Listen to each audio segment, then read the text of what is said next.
Hello and welcome. My name is Jurassic and we are building a mega oil rig, and I'm so excited to show you some of the progress we have done over the last couple of weeks.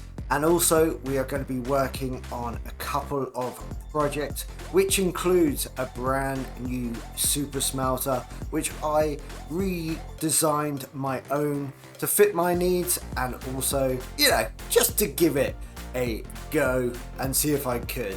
So let's go and see some of the progress. As we come towards the oil rig, we get to see this fantastic area growing every single step, and we also now have this wonderful helipad. We have got our wind charge shooter uppery thing, but this area is really coming along, and I really love how we've done all of this work here, but there's so much more hidden that you can't see. So it's taken a massive amount of blocks to build this area, and well, in here I've been keeping all of my empties. So we got 25 there and 5 there. That's what, 30 shulkers. So doing some quick maths is probably just over 50,000 blocks, I think. And we've also had a bunch of items here, so just look like just loose, not even in shulkers. So we've used probably a good deal more than that.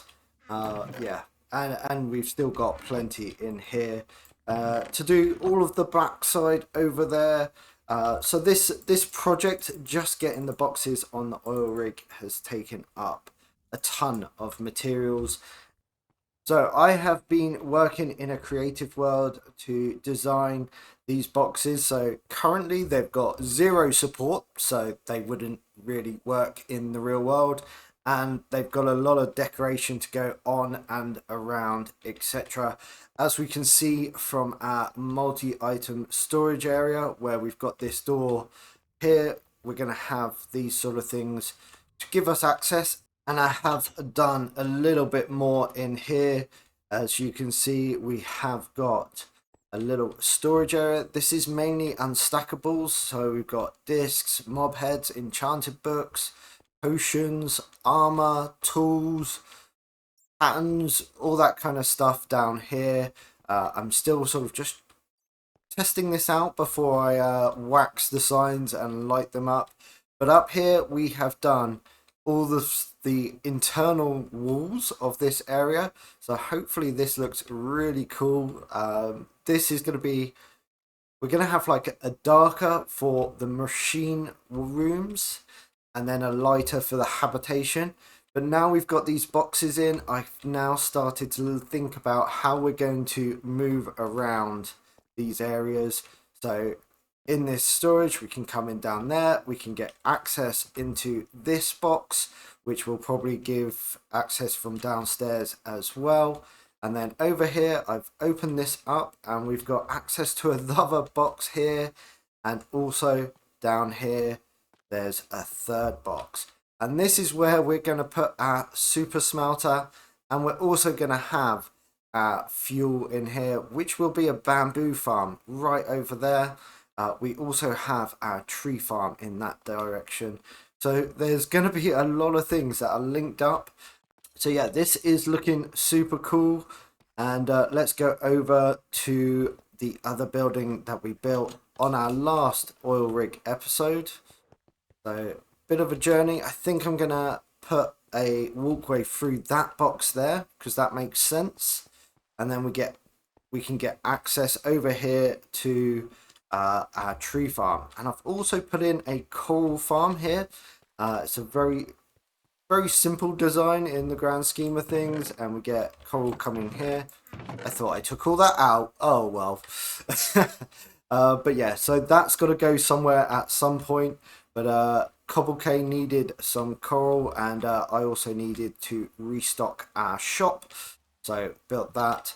And then in here we've got our tree farm, which is, well, not blasting a hole in here too much more now, but we're going to have to work out a way to do that. I think I'm going to have access up to the top there, and we're also going to probably have to have like a section here so we can come around and maybe shave off all the leaves, or do some maintenance around this blast chamber or blast area. So this is really cool, and this has been working really well. Got a bit of work here, but I guess I'll do that either as I can be bothered or on a live stream.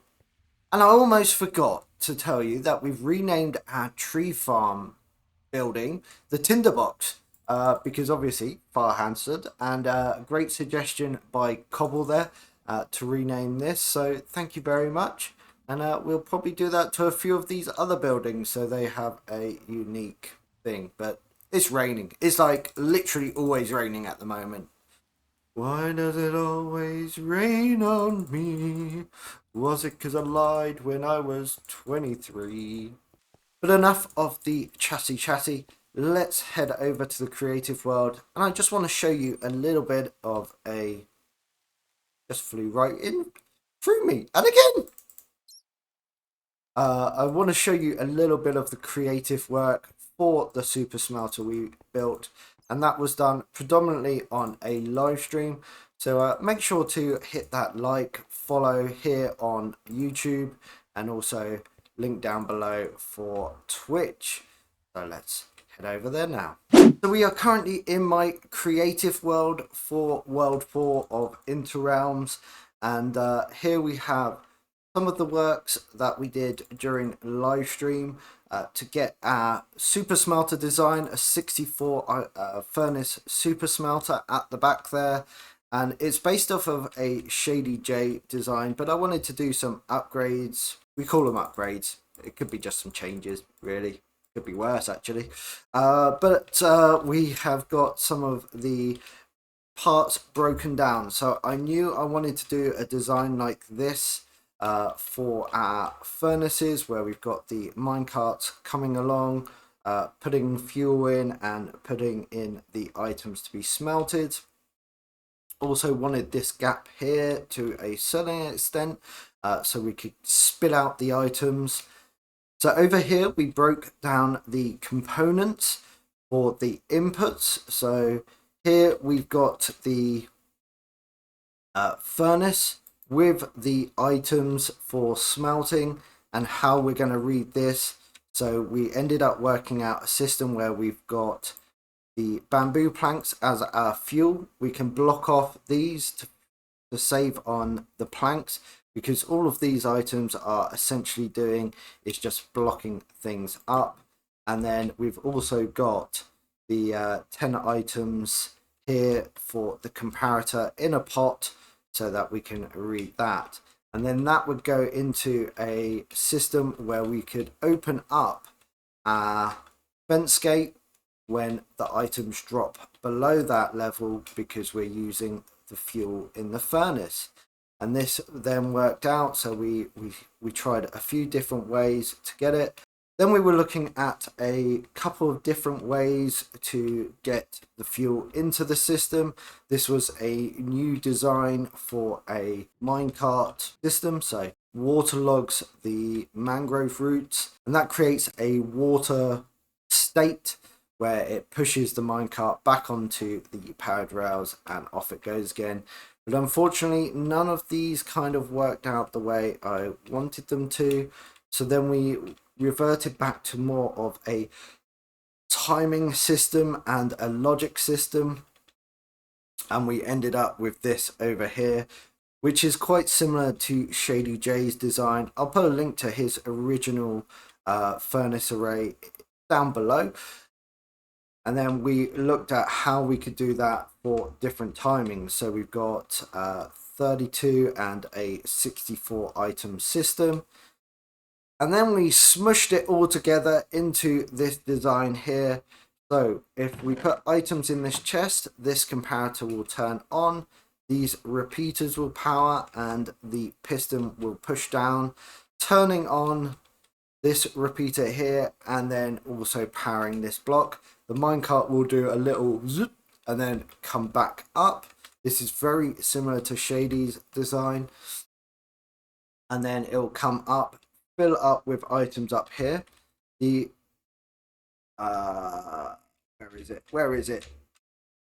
Yeah, so these comparators at the back here can read that the items are going into the minecart, and then there is a timing logic with the repeaters, which then opens the gates up here, filling up the minecarts with 64 items, and then it goes along this minecart track, drops off, and then travels along the top of these furnaces, and then it comes back to its original start point over there.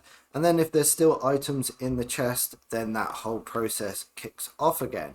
So over here we have the very first furnace that is going to get items is the one we want to read, because if we put in less than a stack or less than what these furnaces will take, the first item that will be burnt will be in there. So we want to make sure that there's enough items in that one, or enough fuel in there at all times. So anytime that drops off, the minecart will be sent off from our fueling station here, and if none of the other furnaces need to take that fuel, then it won't take it out of the minecart. It will return and reload here, ready with enough items for when the furnace array gets used. And then essentially what we're doing is the observer is reading the change of state on this comparator. So this one reads if the minecart is full. If it is, then it uses the pot as a comparator to work that out.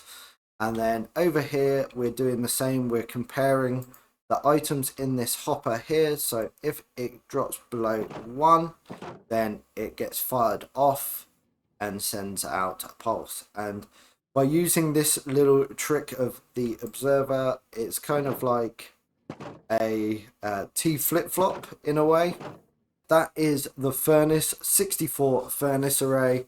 Let's head back to the Inter Realms World 4. One of the big reasons why we need this super smelter is this is what I've been using. Just a 4-burner with our lava farm over here, and I've had to go mining for copper, as unfortunately our copper farm has broken since the new 1.21.4 update. The copper farms were nerfed absolutely and utterly, just don't work anymore. So I've already torn that down, and we are going to have to smelt up all of that copper to put into a copper ager on the oil rig, as well as all of the other materials that we need for this area. We're just getting through so many these days. This smelter is going to come in so much help. Well, we did a bit of work, but I didn't want to do another time lapse, so here we go. Unfortunately, I've got to go and head off for work IRL, and if I don't finish this video now, then this will be delayed another week, 2 weeks. So this is where we've got to. So we've got our bamboo farm. So if we go into chili mode, we can see in here we've got our bamboo growing. It's working really well. Still got to put in a roof, which I think I'm just going to do with some of smooth, tough, polished, tough slabs. I think that will be fine. We've got a little clock here so that we can get the bamboo. I haven't had a chance to put an auto crafter on to send bamboo over there, so I'll probably do...